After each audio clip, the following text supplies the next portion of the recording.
सुप्रभातम। इससे पूर्व के वीडियो में स्वर संधि के अंतर्गत दीर्घ, गुण, वृद्धि, यन और अयादि स्वर संधि को पढ़ाया था।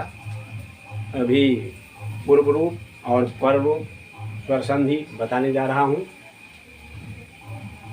पर रूप स्वर संधि, पर रूप स्वर संधि को सूत्र के रूप में यह परिभाषा दी गई है। एंगी पर रूपम, एंगी पर रूपम अर्थात अवर्णांत उपसर्ग, अवर्णांत उपसर्ग हुआ ऐसा उपसर्ग जिसके अंत में अ या आ हो, ऐसा उपसर्ग जिसके अंत में अ या आ हो। उसके बाद यदि एंगादि धातु, एंगादि धातु होता है ऐसा धातु जिसमें एंग अर्थात ए या ओ प्रारंभ में हो।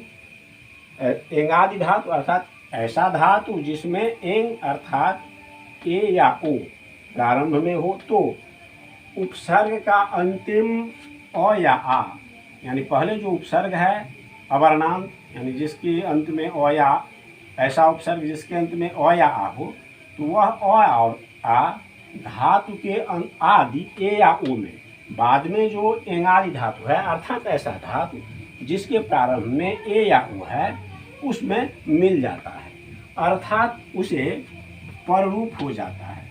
यहाँ कोई विकार नहीं होता है। जैसे प्र जोड़ एजते, तो प्र जोड़ एजते इसमें प्र उपसर्ग है और इस उपसर्ग के अंत में अ है, यानी अवर्णांत उपसर्ग, यानी ऐसा उपसर्ग जिसके अंत में अ हो, तो प्र के अंत में अ है। और एंगादि धातु यानी ऐसा धातु जिसके प्रारंभ में ए या ओ हो, तो यहाँ ए है प्र जोड़ एजते में। तो ऐसी स्थिति में यह जो अ है यह ए में उसी प्रकार मिल जाता है, यहाँ कोई विकार नहीं हो जाता।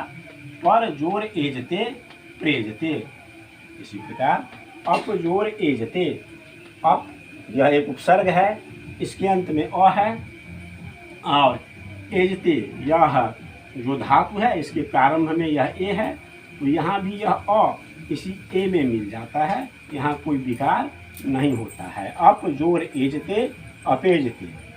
ऐसे ही परा जोड़ एजते, परा में आ उपसर्ग है, परा उपसर्ग है, इसमें आ अंत में वर्ण है, और एजते जो यह धातु है इसमें यह ए प्रारंभ में है, तो यह आ इसी ए में मिल जाता है, यहाँ भी कोई विकार नहीं होता है। परा जोड़ एजते, तो यह ए में ही आ मिल गया, परेजते।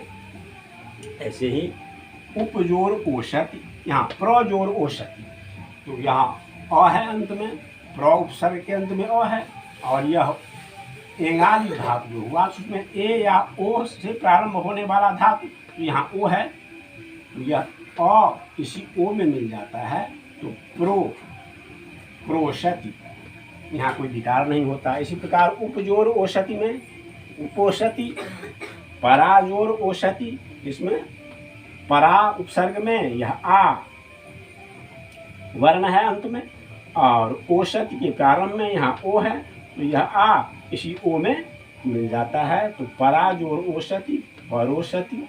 यही पर रूप स्वर संधि है। और यह है इसके आगे सातवां पूर्व रूप स्वर संधि। पूर्व रूप स्वर संधि इसको सूत्र रूप में परिभाषित किया गया है।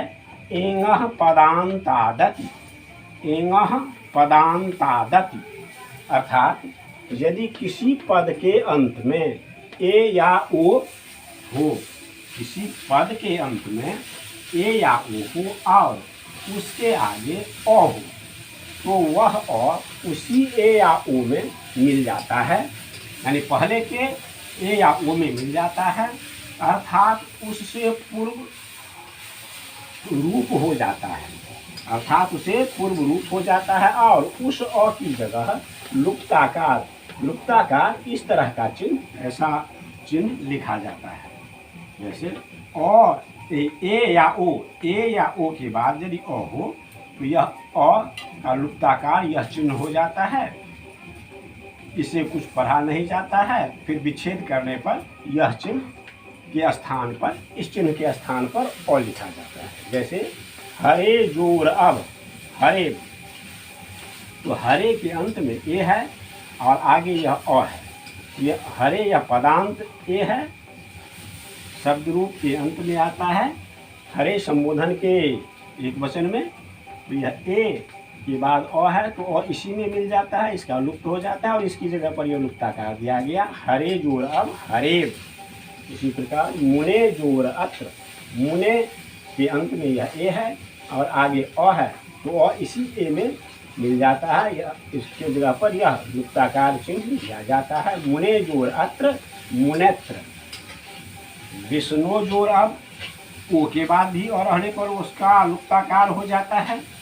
विष्णु जोर अब विष्णु और की जगह यह लुप्ताकार हो गया, इसका लोप हो गया। साधो जोर अत्र साधोत्र। ऐसे ही ओ के बाद जो अ है तो अ का यह पूर्व रूप हो जाता है, इसका लोप हो जाता है, इसकी जगह पर यह लुप्ताकार चिन्ह दिया जाता है। साधो जोर अत्र साधोत्र। ऐसे ही ग्रामे जोर अस्मिन, ग्रामे इसके अंत में ए है और आगे अ है तो इस अ का पूर्व रूप हो गया, इसी ए में मिल गया, इसकी जगह पर यह चिन्ह दिया जाता है। ग्रामे जोर अस्मिन ग्रामेस्मिन। इसका जब विच्छेद किया जाएगा तो यहाँ पर अ दिया जाएगा ग्रामे जोर अस्मिन। इस प्रकार स्वर संधि के अंतर्गत पर रूप स्वर संधि और पूर्व रूप स्वर संधि पूर्ण होता है।